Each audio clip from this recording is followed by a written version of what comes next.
अभी हम एकदम मनुष्य परिवार चली जाएगी, फिर कुछ दिन शायद हम सैनी परिवार में रह जाएं, तो तुरंत में तो और भी बहुत दुर्लभ है, है ना। नरकादिक में भी अत्यंत दुर्लभ है। फिर असैनी में चले गए तो बात खत्म। क्यों? और भव पूरे कर करा करके जो अंतिम मनुष्य भव हुआ तो फिर जाके लौट के कहाँ पहुंचना है? निगोद में। तो उसके महान, अब इनको ऐसा अंदर से फीलिंग होना चाहिए। अब ऐसा लगता है लोग मुझे कह रहे कि हमारी बात नहीं मानोगे तो तुम निगोद में जाओगे, तो गाली समझते हैं। एक गाली नहीं है, ये वस्तु के स्वरूप का प्रतिपादन है। स्वरूप ऐसा है वस्तु का। आप एक समय की कीमत नहीं करते हैं ना। अब कीमत करते हैं तो क्या करते हैं कि हम तो क्या करें, हम 4 घंटा पूजा करते हैं, फिर 8 घंटा ये करते हैं, फिर हम समाज की सेवा में ही लगे रहते हैं, फिर मंदिर की झाड़ू लगाते हैं। क्यों? अब और क्या करें, मर जाएं? कि मर तो जाओगे, उसमें क्या शक है। लेकिन जो प्रति समय मर रहे हो उसकी बात करो। तो मंदिर की झाड़ू लगाना भी पाप है। यदि तुम्हारी जरा से भी प्रमाद के कारण उसमें जितने जीव मरेंगे उसके गारंटी से पाप लगेगा। इस वजह से कोई सुविधा मिलने वाली नहीं है कि तुम झाड़ू अपने घर की लगा रही थी कि मंदिर की लगा रही थी। कुछ फर्क नहीं पड़ेगा। हाँ पड़ेगा, थोड़ा सा पुण्य बन जाएगा, अलेक्सा जिसकी कोई कीमत नहीं होगी। थोड़ा सा पुण्य बन जाएगा, माने जो 25 डंडे पड़ते थे उसमें 1 डंडा कम पड़ेगा, 24 पड़ेंगे। समझ गए? वही थोड़ा आप उस पाप से कैसे बच सकते हो? बहुत गंभीर बात है। अभी मैं इसे छोड़ना नहीं चाहता हूं। ऐसी जो काम हम अपने घर के लिए करें और वो पाप है, वो काम मंदिर के लिए धर्म कैसे हो जाएगा? वो पाप क्यों है, मैं आपसे पूछता हूं। इसीलिए पाप है ना क्योंकि वो हिंसा है, जीवों का घात हो रहा है। क्यों? अपने लिए घात करें तो धर्म पाप है, और दूसरों के लिए घात करें तो धर्म हो जाएगा। क्यों? अपने लिए झूठ बोलेंगे तो पाप है, और मंदिर के लिए झूठ बोलेंगे तो धर्म हो जाएगा। झूठ भी धर्म हो जाएगा। हैं ऐसे लोग बताने वाले। हम क्यों बोलेंगे मंदिर के लिए झूठ? कैसे नहीं बोलोगे? यदि मंदिर का मुकदमा लड़ने जाओगे तो वही वकील करने पड़ेंगे। वो वकील जैसी बोलेगा झूठ सच्ची वो बोलनी पड़ेगी। हैं? वो कहेगा कि इतनी घूस लगेगी, मजिस्ट्रेट को देनी है तो घूस देनी पड़ेगी। क्यों? कि इसको उसमें एक जगह पार्टी देनी पड़ेगी तो वहाँ पार्टी देनी पड़ेगी, और वहाँ शराब पिलाई जाएगी तो शराब पिलानी पड़ेगी। ख्याल में आई ना? तो वो सब धर्म हो जाएगा। वो काम तो नक्शा पास कराना है, चाहे घर का पास कराओ चाहे मंदिर का, वो पैसा नक्शा वो पास करने वाले का मंदिर थोड़ी है। क्यों? वो तो नाश पास करवाई के जो लेगा वो ले गई। जहां जितना झूठ बोलना पड़ेगा वो तो बोलना ही पड़ेगा ना। क्यों? चोरी, घूसखोरी, ये सब चाहे मंदिर के लिए करे चाहे घर के लिए। क्यों? वो कहते क्या करें, रुक जाए। अरे हमें क्या मंदिर कहता है हमें क्या करना? हमें कहाँ पैसे की जरूरत? हम कहाँ कह रहे हैं कि तुम जाके चोरी चपोरी से करके लाओ, झूठ बोल के लाओ, ठग कर दूसरों को पैसे लाओ। हम क्यों करेंगे? हमें ये काम करना होता तो अपने घर के लिए ही करते ना। तो घर के लिए तो किया नहीं है। क्यों? 2 रोटियां खा करके अपनी जिंदगी निकाल दी है, हैं? अब तुमको मंदिर के लिए करें, धर्म के नाम पर करें, शिखर जी के लिए करें, हमसे नहीं होगा। क्या है? कोई भी पाप आप समझ रहे ना, चाहे परिग्रह जोड़ना है समझ लो आप, सब धंधा ही है। तो कोई फर्क है ना? वो थोड़ा सा पुण्य लग जाएगा। हम क्यों कह रहे हैं? वो लग जाएगा तो वो आटे में नमक जैसा होगा, और नरक में पहुंच गए तो वो कैसे कहाँ भोगने में आएगा। ये कर्णाजी वालों से पूछ लेना, उनका वो सारा पुण्य पाप में बदल जाता है, हैं?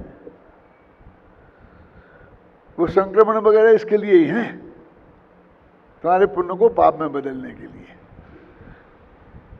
1 किलो राख में 1 तोला शक्कर मिला दो तो शक्कर भी राख हो जाएगी। एक किलो शक्कर में 1 तोला राख मिला दो तो वो राख शक्कर हो जाएगी। समझ में आएगा नहीं आप? ऐसे ही पाप कर्म ज्यादा हुआ तो पुण्य पाप में बदल जाता है, और पुण्य ज्यादा हुआ तो पाप पुण्य में बदल जाता है। ये तो अन्याय है। अन्याय क्या कैसे होगा? हमने पुण्य बहुत ज्यादा किया, हम स्वर्ग में चले गए। अभी जो पाप किया था वो उदय में आए, तो स्वर्ग में तो ऐसे संयोग ही नहीं है कि वो उदय हमको मिलेगा भोगने को। वो तो पुण्य में बदल के नहीं आएगा तो क्या करेगा? वहां कुछ ऐसा है ही नहीं जो तकलीफ खड़ी हो। और नरक में गए, अब वहां कितना ही पुण्य बांधा, लेकिन वो क्या क्या है? मैं कहता हूँ ये तीर्थंकर प्रकृति बन रही ना राजा सेना को, तो 2-3 डंडे कम पड़ते होंगे उनमें, क्या? तो बाकी के नार की दया कर देते होंगे कि हाँ साहब 6 महीना पहले ही बाड़ा बना देते हैं, लेकिन 6 महीने की तो रोता है तू कि 6 महीने पहले बाड़ा बना देते हैं। लेकिन जो 83,000 वर्ष की उम्र है ना, तो 6 महीना कम हो, 83,000 वर्ष और 6 महीना के क्या हुआ?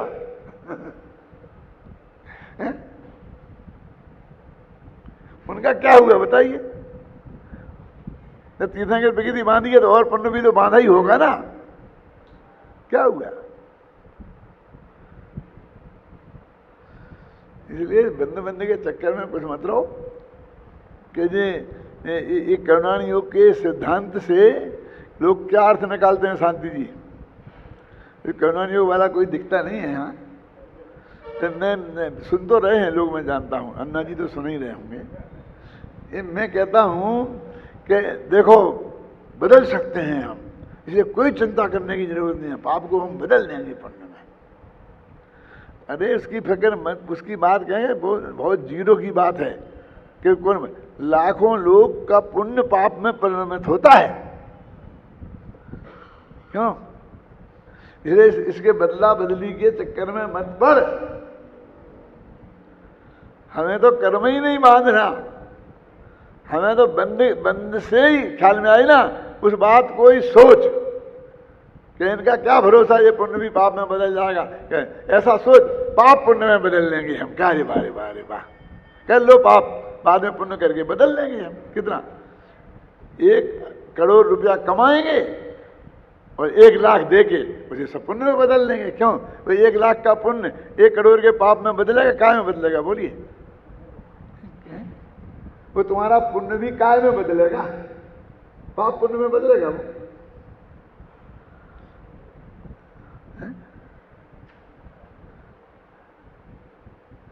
तो ऐसी बातें हैं कि सरजा बेटा सूली पे भला करे भगवान, तू तो हमें दे दे, हमारा काम निपट जाए, और तेरे को हमने कह दिया कि हाँ तेरे को ऐसा हो जाएगा, ये हो जाएगा, ये हो जाएगा, वो हो जाएगा, अब जो होगा सो तो भगवान जाने। सत्य बात क्यों नहीं बोलते हो? पाप का पोषण क्यों करते हो?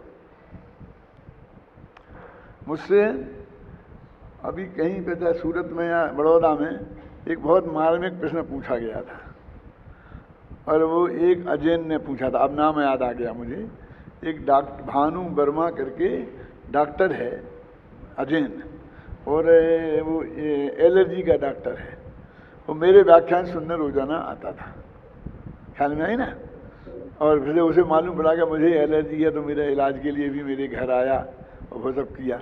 उससे कहा मेरे को आधा घंटा आपसे चर्चा करनी है, तो उसको मुश्किल से मैं समय नहीं दे पाया।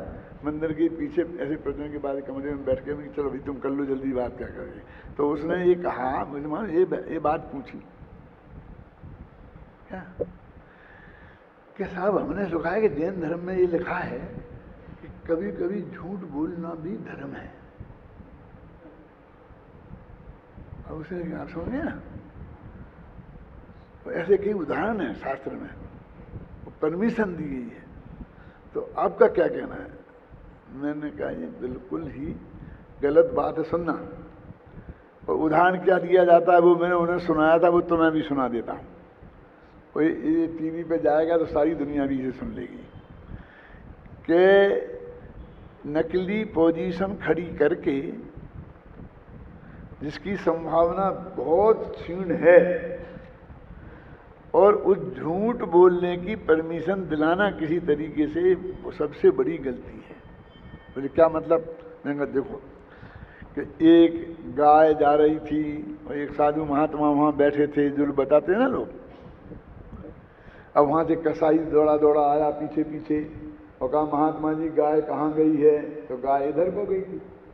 तो महात्मा जी ने कह दी इधर को गई है। तो गाय को बचा लिया। इसलिए गाय को बचाने के लिए अहिंसा की दृष्टि से इतना झूठ बोलने की परमिशन जैन धर्म में है। ऐसा उदाहरण देके बहुत पंडित लोगों को बरगलाते हैं। अब मैंने उनसे कहा क्यों भाई साहब, ऐसी घटना घटना कोई बहुत असंभव है कहीं?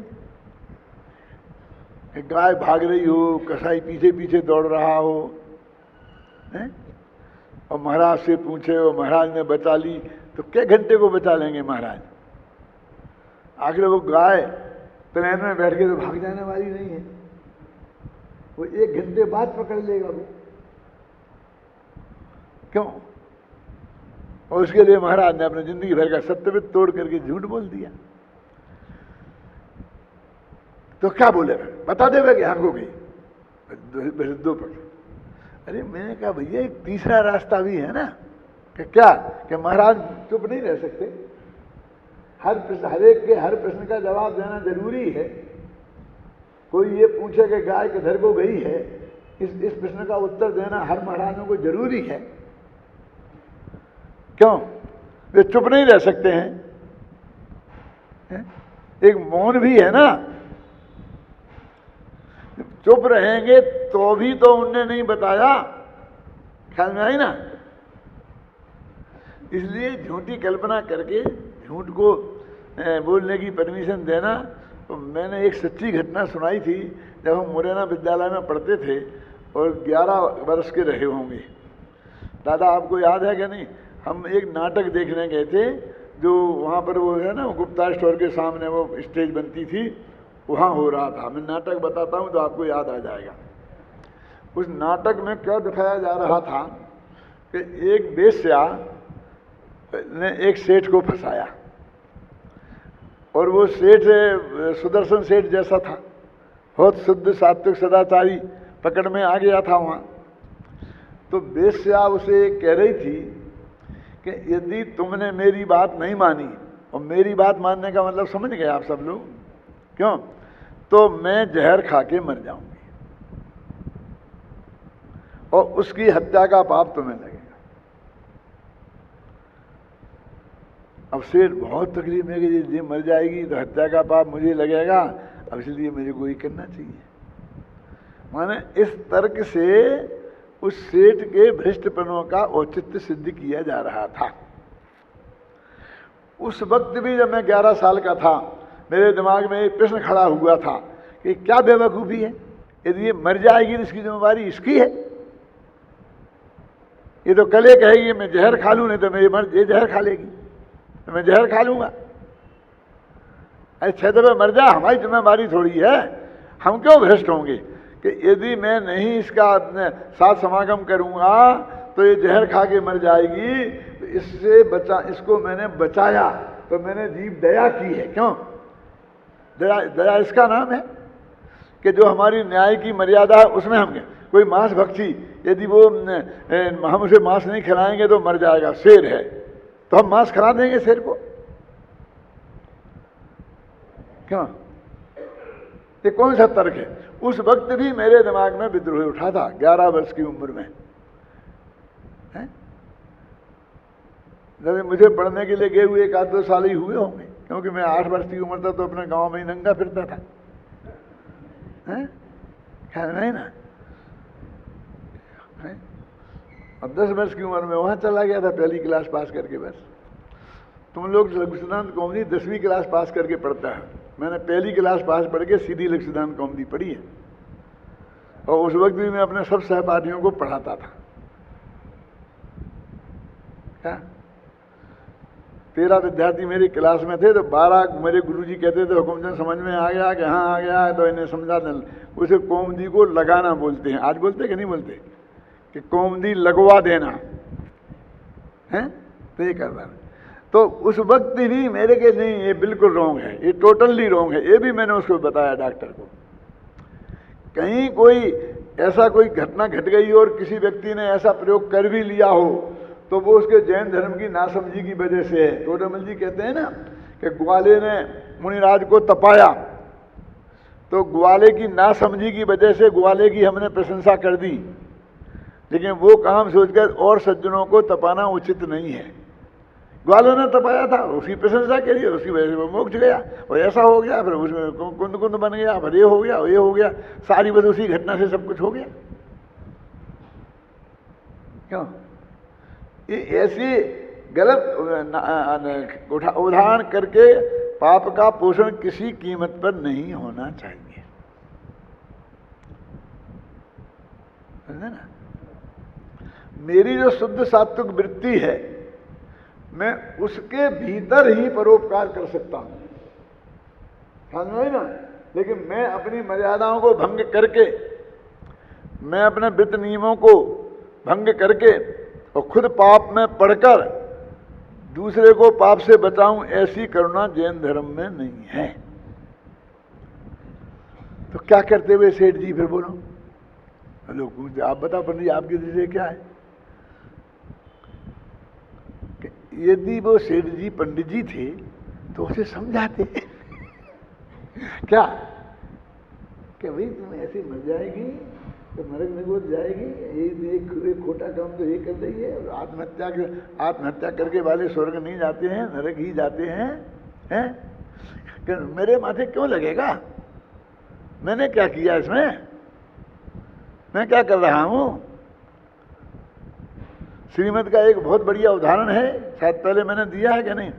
गांधी जी जैसा व्यक्ति जो देश में प्रसिद्धि पा चुका था, श्रीमद के पास गए और उन्होंने कहा कि पाकिस्तान हम पे आक्रमण करे तो हमें क्या करना चाहिए। इसके लिए उन्होंने एक तर्क खड़ा किया, एक आदमी मेरी छाती पे बंदूक लगा दी है, मेरे हाथ में भी बंदूक है, मैंने भी बंदूक तान ली है, उसने तान ली है और मैंने तान ली है। अब 1 सेकंड की देर है, यदि मैंने पहले चला दी तो वो मर जाएगा, और उसने पहले चला दी तो मैं मर जाऊंगा। क्या? अब सोचने का ज्यादा समय नहीं है, सेकंडों का काम है। अब आपकी क्या राय है? क्या मैंने ऐसा नकली खड़ा किया और श्रीमद के सामने? गांधी जी ऐसा श्रोता था, और साधारण श्रोता होता तो भड़के के भगा देते। क्या बेवकूफी की बात कर रहे हैं? अब गांधी जी जैसे आदमी सामने चुप रहे, वो पीछे ही पड़ गए। तो क्या जवाब दिया उनने? उनकी आत्मकथा में लिखा है, वो उनके जो है ना, वो कौन सा श्रीमद रायचंद के पत्र वगैरह उनमें लिखा है। उसमें लिखा कि गांधी जी ने कहा कि मैं उस पर गोली चलाने की बात तुम्हें कहकर, है ना, आपने कहा ना आत्मरक्षा है, हम तो विरोधी हिंसा के त्यागी नहीं है, और ये नहीं है, वे नहीं है, कहकर अनंत काल तक संसार में घूमने की राय नहीं दे सकता। क्या कहा? कि तुम उसे मार दोगे फिर तुम सीधे जेल जाओगे, केस चलेगा, जो कुछ भी होगा, है ना। ये तर्क तो वहां चलेगा नहीं कि यदि मैं उसे नहीं मारता तो वो मुझे मार देता। ऐसा कोई कानून नहीं है जिसके आधार पर तुम बच जाओ। क्यों? और फिर अगले भव में क्या क्या होगा, और फिर वो गोली चला देता तो? अब सुनो, वो इसका जवाब और बढ़िया है कि तुमने अपनी 80% जिंदगी तो जी ली है, अब ये बुढ़ापे की सड़ी सड़ाई जिंदगी रह गई है। क्यों? इतनी सी जिंदगी बचाने के लिए क्या और अनंत भव बिगाड़ने को तैयार हो? मारते मार। ये गवर्नमेंट तो नहीं मान सकती। गांधी जी ने भी मानी कि नहीं मानी, इसका सवाल नहीं है। क्या सवाल यह है कि श्रीमती ने क्या जवाब दिया?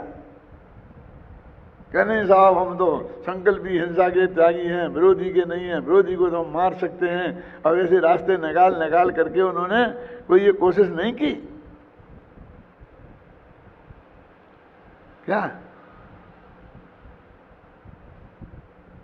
ये समझ लेना, पर किसी भी पाप का पोषण किसी भी कीमत पर नहीं किया जाना चाहिए। ये समझ लो आप। मैंने उनको बोला उस डॉक्टर को, तो तुम्हें बता रहा हूं कि मेरी बहुत स्पष्ट मान्यता है जैन दर्शन के संदर्भ में, मेरी और जैन दर्शन की, इन दोनों की ये स्पष्ट मान्यता है।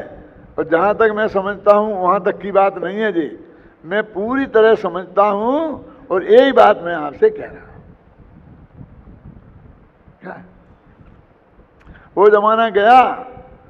मैंने कल परसों चर्चा की थी ना कि मैं छंद नहीं जानता हूं, मैं ये नहीं जानता हूं, मैं ये नहीं जानता हूं, मैं कुछ नहीं जानता हूं, फिर भी मैं लिख रहा हूं। क्यों? इसका जमाना गया। वो मैं क्या क्या जानता हूं ये बताओ, बताना है तो हैं? और किस क्वालिटी के बल पर तुम ये बात लिख रहे हो? टोडरमल जी कहते हैं हम बहुत सावधान करेंगे कि भ्रष्ट ना हो जाए, जीवन में भ्रष्टता ना आ जाए, फिर भी आ जाए तो हमारी तो जिम्मेवारी है नहीं, लेकिन हम कहना तो बंद नहीं करेंगे। वस्तु का स्वरूप तो हम बताएंगे और उल्टी परिणति करने के लिए हम बहुत सावधान करेंगे। तुम कहोगे ये सुन के कोई भ्रष्ट हो जाएगा, तो हम और क्या कर सकते हैं? बस हम सावधान करेंगे, हम बताएंगे कि भ्रष्ट होने के लिए नहीं है ये बात है, फिर भी होएगा तो होएगा, हमारे माथे पे उसका कोई नहीं। उसके डर के मारे हम जैन तत्व का प्रतिपादन किसी कीमत पर बंद नहीं करेंगे। यहाँ क्या प्रकरण चल रहा है? ये बात क्यों चल रही है? इसलिए चल रही है कि जिस जीव को पर्यायगत योग्यता से ही कार्य होता है, पर द्रव्य का उसमें रंच मात्र भी योगदान नहीं है, ये परम सत्य है। ये स्वीकार करके कर्म के माथे जो दोष बना जा रहा था और पर द्रव्यों के माथे जो दोष बना जा रहा था, उससे हटाकर अपनी गलती स्वयं स्वीकार करने की तरफ लाए हैं। क्या? और इसमें से ये रास्ता निकलता है कि हम अपनी गलती मानी ना, तो गलती मानना क्या फिर हम सुधार कर सकते? क्या हो गया ना, अब और कर सकने के लिए क्या बाकी रहा? क्या आज दीजिए भाई, समझना क्या नहीं है? लाल बहादुर शास्त्री, रेलवे दुर्घटना हो गई तो उन्होंने इस्तीफा दे दिया। नेहरू जी ने तो स्वीकार किया ही नहीं, सारा देश नहीं आपकी क्या गलती है, आपकी क्या गलती है? कि नहीं साहब मेरी नैतिक जिम्मेवारी है, कि नहीं मैं तो नहीं, कि मैं नहीं रहूंगा। नहीं रहे तो क्या है, उन्होंने गृह मंत्री बना दिया। क्यों? और ये होता कि मैं नहीं दूंगा, तो कोई कैसा कहता है ऐसा क्यों दूंगा, मेरी क्या गलती है, फोरमैन की गलती है, तो हटा देते उसे सब करके, और बाद में कुछ नहीं मिलता। क्यों? अरे उसको उनने अपनी गलती स्वीकार कर ली कि मेरी जिम्मेवारी है, आखिर मैं रेलवे मंत्री हूं, इस नैतिक जिम्मेवारी करके मैं इससे हटता हूं, तो फल मिल गया ना गृह मंत्री उसी वक्त। तूने गलती स्वीकार कर ली तो एकदम बहुत बड़ा 99% काम तो हो ही गया। तू अशुद्ध निश्चय नैतिक तो आ गया, व्यवहार ने अतीत हो गया। ऐसा समझ में आई ना? अब तेरा संसार समुद्र का किनारा निकट है, अन्यथा ऐसी गलती तू अपने माथे पे स्वीकार करता ही नहीं। जिसकी समझ में अशुद्ध निश्चय ने आ गया, उसकी समझ में शुद्ध निश्चय ने भी गारंटी से आएगा आएगा और आएगा। ये प्रकरण चल रहा है, उसकी बात कर रहा हूं मैं। 65 में कलश के बाद तत्काल आने वाली 126वीं गाथा की उत्थानिका में आत्मख्याति में मात्र तथा ही शब्द के रूप में दी गई है। लिख दिया तथा ही। अब ये तथा ही क्या होता है? ये तथा ही क्या होता है? अभी हमारे जो न्यायशास्त्र पढ़ने वाले विद्यार्थी तो सब समझते ही हैं, समझते हैं ना? कितने समझते हैं? वे हाथ उठाएं। पूछूंगा नहीं, घबराना नहीं, झूठा भी उठा दो। तथा ही न्याय शास्त्र में बहुत प्रयोग में आता है और इसका ये अर्थ होता है कि जो बात हमने अभी कही है ऊपर, अब उसी बात को और विस्तार से उदाहरण देकर समझाते हैं। ये अर्थ होता हर जगह आंख बीच के क्या 2 3 4 शब्द हैं, ननु, तथा ही, किंच। क्या है? किंच माने दूसरी बात यह है, ननु माने प्रश्न उठाया जा रहा है, तथा ही माने उसी बात को स्पष्ट किया जा रहा है। तो जो पिछले कलश में बात कही है, अब उसी बात को आगे विस्तार से कहेंगे। क्या? तो पिछले कलश में क्या कही है? स्वभावभूता निरंतराया स्वभावभूता परिणाम शक्ति, है ना? कि जीव की परिणमन की शक्ति निरंतराय है, उसमें कोई विघ्न नहीं है, कोई कर्म का उदय अंतराय नहीं कर सकता, अंतराय कर्म भी अंतराय नहीं कर सकता, कोई गड़बड़ नहीं कर सकता। और अकेली यही नहीं, वो पुद्गल की भी निरंतराय। और वे 5-10 गाथाएं माने ये तथा ही उन 10 गाथाओं के बाद की बात को और स्पष्ट करते हैं। और क्या स्पष्ट करते हैं? कि जो जिस भाव रूप परिणमित होता है उस भाव का कर्ता वो ही है, उसका जिम्मेवार वो ही है, इतनी सी बात है। क्या? और इसलिए ज्ञान भाव का कर्ता ज्ञानी है और अज्ञान भाव का कर्ता अज्ञानी है। पर द्रव्य का कर्ता ना ज्ञानी है और ना अज्ञानी है ना? इस तरह लिखा ना, अभी अभी कही गई है, अब उसी बात को विस्तार से समझाते हैं। एक दफे समझ लिया ना तथा ही आए तो सब जगह लगा लेना आंख नीच के। इसका आशय यह है कि 65 में कलश में समागत भाव को ही आगामी गाथाओं में विस्तार से स्पष्ट किया जाएगा। अब एक सवाल खड़ा हो गया, 65वीं गाथा में क्या है? बोलिएगा ना, 65 में कलश में कहा गया था कि जीव अपनी स्वभाव भूत परिणाम शक्ति के कारण जिस जिस भाव रूप परिणमित होता है वह उन भावों का कर्ता होता है। अतः अब आगामी गाथाओं में उसी भाव को स्पष्ट कर रहे हैं और ये गाथा करते रहेंगे।